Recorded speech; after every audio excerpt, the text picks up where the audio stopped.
What if you could have a career where the opportunities are as vast as our nation, where it's not about mission statements, but a shared mission?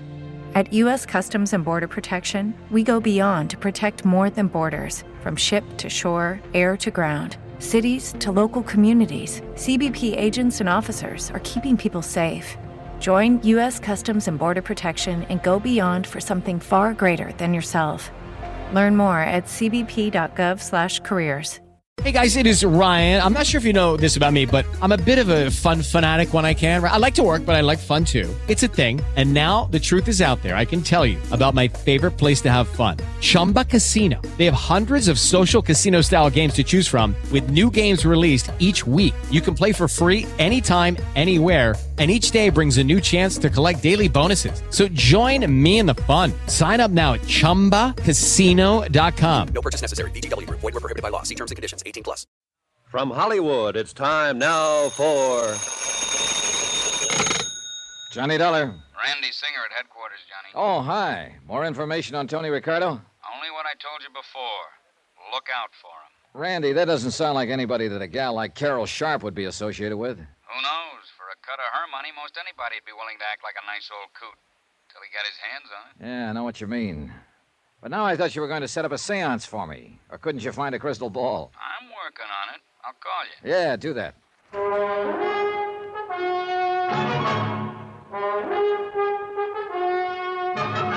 Tonight, and every weekday night, Bob Bailey in the transcribed adventures of the man with the action-packed expense account.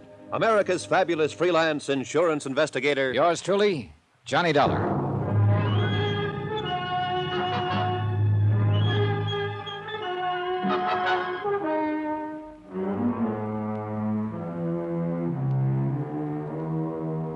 Expense account submitted by Special Investigator Johnny Dollar, location New York City, to the Universal Adjustment Bureau, Hartford, Connecticut.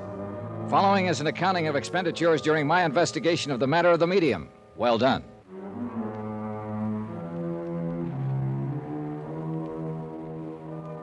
Three people to look up immediately. First, Carol Sharp, wealthy heiress who insisted on a funny change in the beneficiaries of a whopping big life insurance policy. Second, a questionable character named Tony Ricardo, who was scheduled to be one of those beneficiaries. Third, in the same category as Tony, one Madame Celia Morgana, a self-styled psychic medium. Instead, I huddled with Tommy Green, the broker who handled Carol Sharp's policy. But you haven't even seen Carol yet? Nope. Johnny, I can't stall off changing the beneficiaries of her policy much longer. You've got to do something about this. Because you don't like mediums? This one is a fake. Or you don't like playboys with foreign names? Listen, Johnny, I'm afraid that once she names them in her policy, her body will suddenly turn up floating around somewhere in the East River. But what if I find they're okay?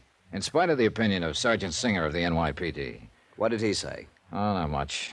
But he hinted that when I meet Ricardo, I'd better be carrying a gun. Well, don't you see? That's exactly what I'm driving at. As for the medium, well, Tommy, you know as well as I do, there are a lot of perfectly legitimate, honest spiritualist churches all over the country. Believe me, Johnny, if this one ever saw the inside of a church, it'd be a miracle. She's a fraud. How do you know? Ever met her?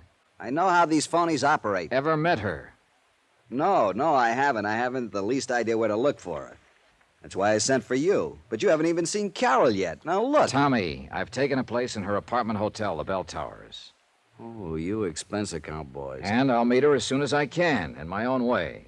Meanwhile, I want you to do something for me. It'll help to get things moving, anything. Find out some more about the beneficiary she wants to cut off. Her mother and two brothers out in Mauchunk, Pennsylvania. Find out how they're doing financially, among other things.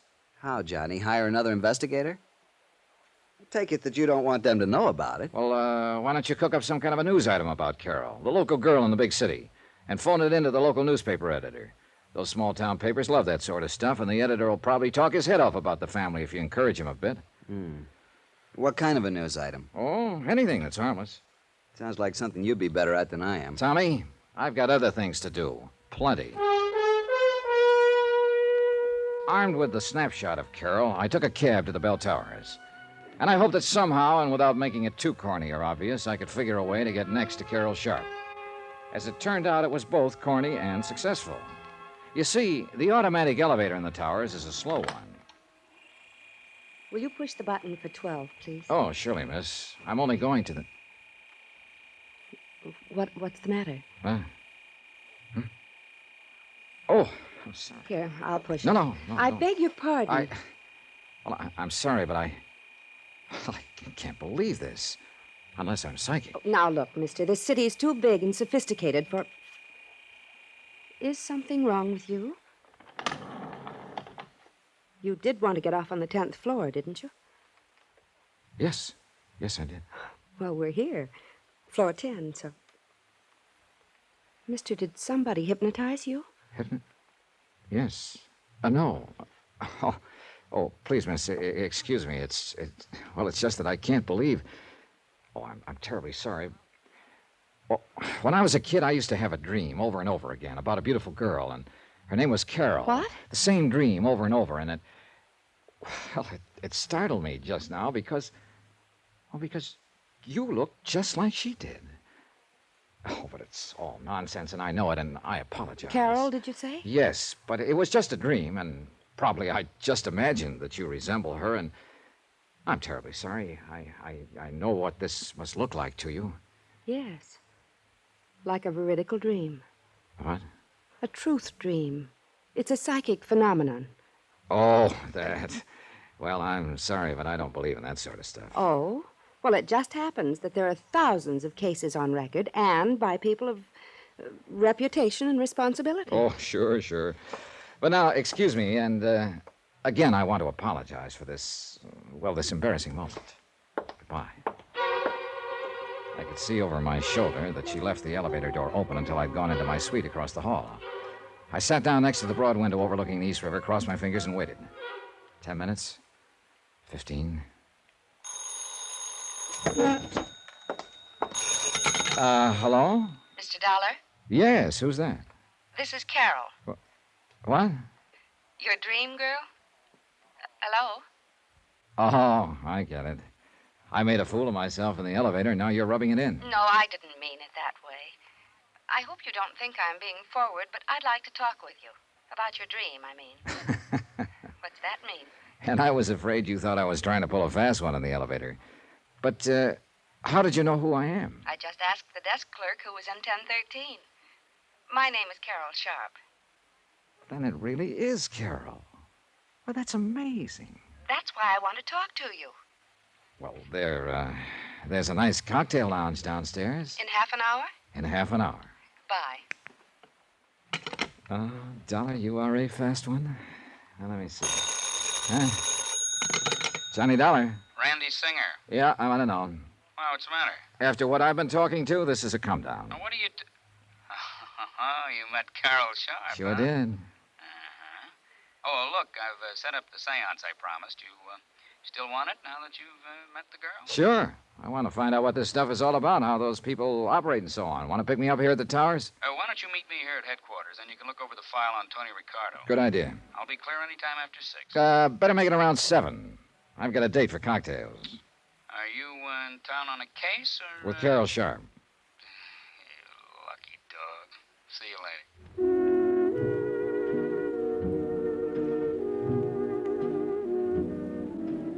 To say that Carol looked like a vision when she swept into the cocktail lounge would have been a gross understatement. Her light blue cocktail gown was probably from Hattie Carnegie, but its lines were simple in the extreme, and it only served to accentuate the fresh, lithe figure and the natural beauty of the girl. Her blonde hair was drawn back tightly, and a silver blooming stole was draped carelessly over her shoulder. If I'd put on an act when I stared at her in the elevator, believe me, this was no act now. I hope you don't think me too brazen for having called you the way I did. You have no idea how glad I am. Will this be all right? Oh, fine. Thank you. I was afraid after that episode in the elevator you might have thought I was just some lonely bachelor trying to find a date. Are you a bachelor? I confirmed. Well, you just haven't met the right girl. Well, there are times like this when I think perhaps the... Your order, sir? Oh, sure, point killer. Carol? Sherry and bitters, please. Sherry and bitters and VO over ice. Thank you, sir. Be honest with me. Do I really look like the girl you used to dream about when you were a little boy? Or did you dream about a little girl your own age who just happened to bear some resemblance to me? Well, no. No, you see... That's very important. You see, if it really was a veridical dream, well, you see, the phenomenon of precognition would be involved, too, so to speak. Precog. Yes, you're now knowing me psychically before you could possibly know about me by any natural means. Where have you lived most of your life? Oh, all over. Here in New York, Hartford, Connecticut. Eastern Pennsylvania? No, never, except for an occasional trip to Philadelphia. But that wasn't until I was grown up. Well, then you couldn't possibly have ever actually seen me because all my life I've lived in Pennsylvania, in the coal mining district. Well, So your dreams of me must have been due to some supernatural cause. There's Carol. no other explanation. Well, is there? Carol, Guardian bidders for the lady and... Yeah, thanks. I'll sign that. Saved by the bell, or rather by the waiter. I'm afraid I came awfully close to admitting to Carol that I'd trumped up the whole dream business just to meet her and talk with her. She was certainly hep on the subject of things psychic, and I'm afraid a natural sucker for anyone who wanted to capitalize on her gullibility. Beautiful, intelligent, well-educated, but, well, you'll see what I mean. And although it's a terrible strain on her, these deep trances, I've received messages through her, Johnny, from my father. Through this medium? Yes, Madame Morgana. And your father's dead? He died 3 years ago. Carol, are you sure about those messages? Yes, Johnny, I'm sure. That's why I want you to go and see. See these things for yourself, will you? Will you go to her with me? Now, don't swing at me, but at this point, I think I'd go anywhere with you. Johnny, I'm serious. I want to tell her about you anyway, and the veridical dreams. Well, all right. When? I'll call her tonight, and perhaps we can see her tomorrow night, all right? Yeah. Carol, I don't want to seem suspicious, but, Yes? don't tell her anything about me, except that you're bringing me along. Oh, no. No, of course not. She wouldn't let me anyway. That's the way the fraudulent mediums work. Oh? There are frauds among them? Oh, plenty of them. You know, they get the information from some mutual friend, then pretend they're getting it from a supernatural source. And she doesn't. I'm sure of it. So far, so good. I'd met Carol Sharp. I'd convinced her in a snide sort of way that I was intrigued with this psychic phenomena business. I was well on the way to meeting the medium who had sparked this whole case. And later tonight, thanks to Sergeant Randy Singer of the NYPD, I'd attend a seance calculated to be my first step in finding out how the phonies in the racket impress their customers. There was just one more person to meet, Tony Ricardo, whom Carol wanted to name, along with the medium, as beneficiary of her big insurance policy. By the time Carol and I finished cocktails, I was sorry I'd made any plans for the evening. But I was already late for my meeting with Randy at headquarters. I took Carol back to her penthouse and then dropped into my own suite to pick up a topcoat. Somebody had shoved a note under my door.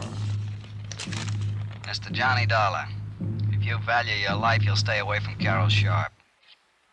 It was unsigned.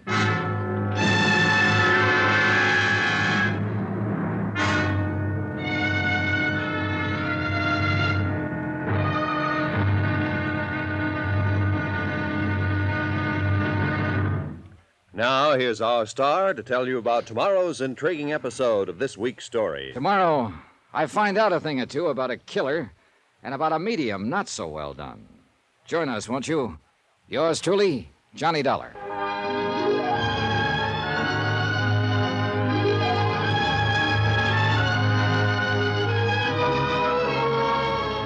Yours truly, Johnny Dollar, starring Bob Bailey, is transcribed in Hollywood.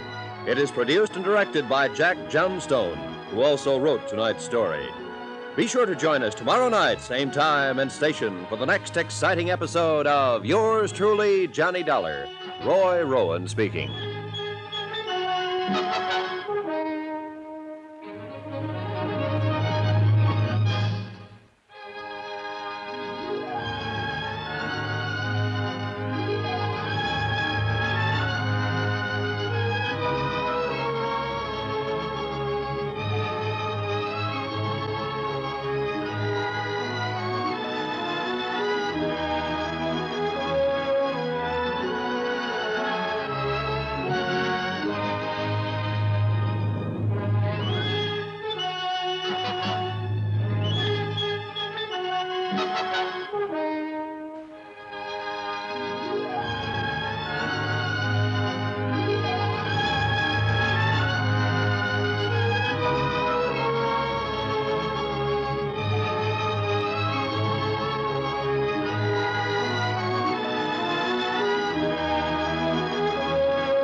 Judy was boring. Hello. Then Judy discovered ChumbaCasino.com. It's my little escape. Now Judy's the life of the party. Oh, baby, mama's bringing home the bacon. Whoa, take it easy, Judy. The Chumba life is for everybody. So go to ChumbaCasino.com and play over 100 casino-style games. Join today and play for free for your chance to redeem some serious prizes. ChumbaCasino.com. No purchase necessary. Void where prohibited by law. 18 plus terms and conditions apply. See website for details.